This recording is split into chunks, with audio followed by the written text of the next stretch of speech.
Hello friend, আর রাজ্জাকু Bangla food চ্যানেলে আপনাদেরকে স্বাগতম। আমি শেফ সাবিনা ইয়াসমিন সীমা। আজকে আপনাদের সাথে দেখাবো ফুলকপি কিভাবে রান্না করলে খুব সুস্বাদু এবং টেস্ট হবে, এবং ফুলকপি এই যে ফুলগুলো কিভাবে রান্না করলে আপনার কোনো প্রয়োজন হবে না, এবং জীবাণুমুক্তভাবে কিভাবে করে নেবেন, পুরো প্রসেসটা আপনাদের সাথে শেয়ার করতেছি। চলুন আমরা শুরু করি। আসসালামু আলাইকুম।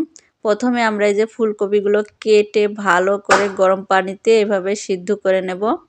তাহলে আমাদের ফুলকপিতে যে প্রয়োজন থাকে বা যে বিষ থাকে সেটা বের হয়ে যাবে, পোকামাকড় থাকলেও বের হয়ে যাবে। এরপরে যে মাছগুলো আমরা কেটে নিয়েছি, মাছগুলো এখানে রুই মাছ নিয়েছি আমি, 6 পিস রুই মাছ নিয়েছি।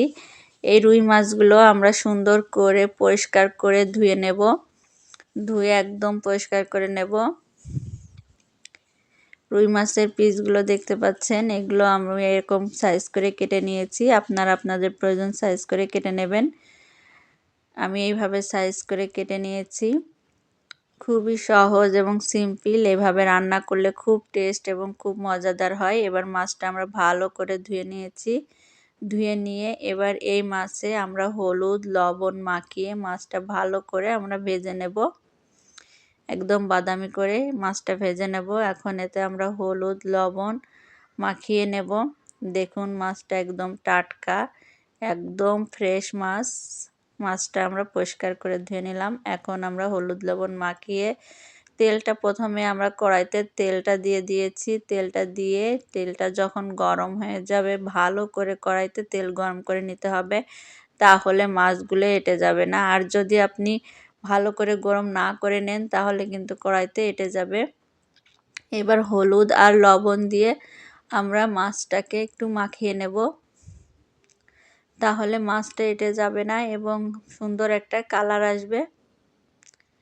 আর যদি এখানে আপনারা মশলা ইউজ করেন তাহলে কিন্তু এই মাছটা এঁটে যাবে এবং মাছের উপরে মশলাটা পুড়ে একদম কালো কালো দেখা যাবে। এই জন্য শুধু হলুদ আর লবণ দিয়েই মাছটা ভেজে নিতে হবে।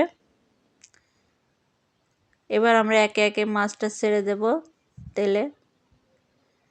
ছেড়ে তেলটা ভালো করে এই যে গরম করে নিতে হবে। আর আমার এটা একদম তেলো কড়াই, দেখতে পাচ্ছেন রান্না করতে করতে একদম কালো হয়ে গিয়েছে। এরকম কালো থাকলে এই তেলো কড়াইগুলো এরকম কালো হয়ে যায় আস্তে আস্তে। এবার দেখুন ফুলকপিগুলো আমরা সিদ্ধ করে নিয়েছি। সিদ্ধ করে এখন এই ফুলকপি থেকে আমরা পানি ঝরিয়ে নেব। পানি ঝরিয়ে নিলে এর ভিতরে ফুলে যখন স্প্রে করে তখন ময়লা থাকে, সেই ময়লাগুলো বের হয়ে যায়, এবং ফুলে স্প্রে করলে যে একটা জীবাণু থাকে সেটাও বের হয়ে যায়। এরপরে আমরা পেঁয়াজ রসুন তেলে ভেজে নেব, একদম খুব সুন্দর করে ভেজে নিতে হবে। এটা সেন্ট পুরো তরকারিতে ছড়িয়ে যাবে আর খুবই সুন্দর একটা সেন্ট আসবে। এবার এখানে আমরা শুকনো মশলা দিয়ে দেব। লবণ দিয়ে দিলাম এখানে 1 চা চামচ, ঝালের গুঁড়ো দিয়ে দেবো আমরা 1 চা চামচ মতো। আপনারা যেভাবে ঝাল খেতে পছন্দ করেন সেইভাবেই দিবেন। এরপরে এখানে আমরা একটু ধনের গুঁড়ো দিয়ে দেব,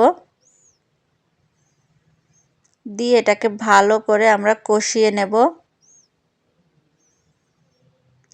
কষিয়ে এরপরে আমরা এখানে ফুলকপিটা দিয়ে দেব। পানি ঝরানো ফুলকপিটা দিয়ে ভালো করে আমরা কষিয়ে নেব। ফুলকপিটা দিয়ে সুন্দর করে কষায় নিতে হবে। দেখুন ফুলকপিটা দিয়ে আমরা কষিয়ে নিচ্ছি। ফুলকপিটা সিদ্ধ করার পর কিন্তু একদম নরম হয়ে যায়, খুব আলতোভাবে নাড়াতে হবে। এই যে দেখুন, এরপরে এই যে ফুলকপিটা কষানো হয়ে গেছে। এবার এখানে আমরা ঝোলের পানিটা দেব। ফুলকপিটা বেশি সিদ্ধ হয়ে গেলে কিন্তু একদম গলে যাবে আর এই ঝোলটা একদম গাঢ় হয়ে যাবে। আর এই ফুলকপি রান্নাটা একটু এরকম গলে গেলে ভালো লাগে, আবার অনেকে আস্ত খেতে চান, সেটাও আলাদা। আর এটা মশলাটা অনেকটা গাঢ় হয়ে যায় এবং সুন্দর একটা ঘিলুর মতো লাগে ফুলকপিটা। এভাবে একবার রান্না করে খেয়ে দেখবেন। এবার মাছগুলো আমরা একে একে দিয়ে দেব, ভাজা মাছ দিয়ে এখানে কিছু কাঁচা লঙ্কা দিয়ে দেব সুন্দর একটা ফ্লেভার এবং স্বাদের জন্য। এরপরে এখানে আমরা ধনিয়ার পাতা দিয়ে দেব কিছু। ধনিয়ার পাতা দিয়ে ধনিয়ার পাতাটা সুন্দর করে আমরা উপর থেকে ছড়িয়ে দেব। আমার এই রেসিপিটি যদি আপনাদের ভালো লাগে তাহলে লাইক সাবস্ক্রাইব করে পাশে থাকবেন। আর সাবস্ক্রাইব করে রাখলে আপনি সহজে নোটিফিকেশন আকারে পরবর্তীতে যে ভিডিও দেব সহজে পেয়ে যাবেন। ভিডিও আমার চ্যানেলে দেওয়া আছে, আপনারা দেখে আসবেন। দেখে অনেক অনেক টিপস এবং অনেক অনেক উপকার পাবেন। আর সাবস্ক্রাইব রাখলে সহজে নোটিফিকেশন আকারে আপনার কাছে পৌঁছে যাবে। দেখুন কত সুন্দরভাবে হয়ে গেল। খুবই মজাদার একটি ফুলকপি রেসিপি, পুষ্টিগুণে ভরপুর এই ফুলকপি। শীতের সময় পুষ্টিতে সেরা একটি খাবার ফুলকপি। শুধু একটু প্রসেস করে রান্না করলে শরীরের জন্য খুবই উপকার। ভালো থাকুন, সুস্থ থাকুন। আল্লাহ হাফেজ।